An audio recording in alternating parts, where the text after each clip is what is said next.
హరిహర వీరమల్లు సంచలనం సృష్టించే విధంగా ఉండబోతుంది అని చెప్పడంలో ఎటువంటి సందేహం లేదు. కథా కథనాలు మాత్రం ఈ మూవీలో బలంగా తీర్చిదిద్దారని చెప్పాలి. ఈ మూవీలో ఉన్నటువంటి అతిథి సాంగ్ అదిరిపోయే రేంజ్లో ఉంది.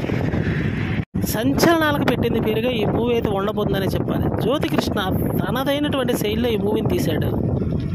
మూవీ మీద ఏ మాత్రం ఆసక్తి సడలకుండా పట్టు బిగించి మరి మూవీని అయితే బాగా లాక్కొచ్చాడు.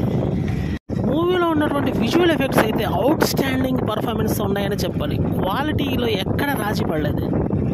ప్రస్తుతానికి పవర్ స్టార్ పవన్ కళ్యాణ్కి బాలీవుడ్లో ఉన్నటువంటి క్రేజ్ దృష్ట్యా ప్రత్యేకమైనటువంటి ఫైట్స్ అయితే పెట్టడం జరిగింది.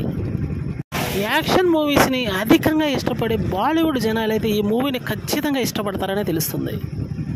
మొదటి షోకు మాత్రం బ్లాక్ బస్టర్ టాక్ వస్తే కానీ ఈ మూవీకి ఎక్కడికి వెళ్ళిపోతుందని చెప్పాలి. ఇందులో డౌటే లేదు. పవర్ స్టార్ పవన్ కళ్యాణ్ ఫ్యాన్స్తో పాటు మిగతా ఆడియన్స్ కూడా నచ్చే విధంగా ఇందులో సన్నివేశాలు అయితే తీర్చిదిద్దడం జరిగింది. ఈ మూవీని అయితే ఒక విజువల్ ఫీస్ట్గా చెప్పుకోవాల్సి ఉంటుంది. కొన్ని సన్నివేశాలు అయితే గూస్ బంప్స్ తెప్పించి తీరుతాయని చెప్పడంలో డౌట్ లేదు. సైరా నరసింహారెడ్డి అనుకున్న స్థాయిలో విజయం సాధించకపోయినా ఈ మూవీ మాత్రం ఖచ్చితంగా బ్లాక్ బస్టర్ కొట్టి తీరుతుందని మాత్రం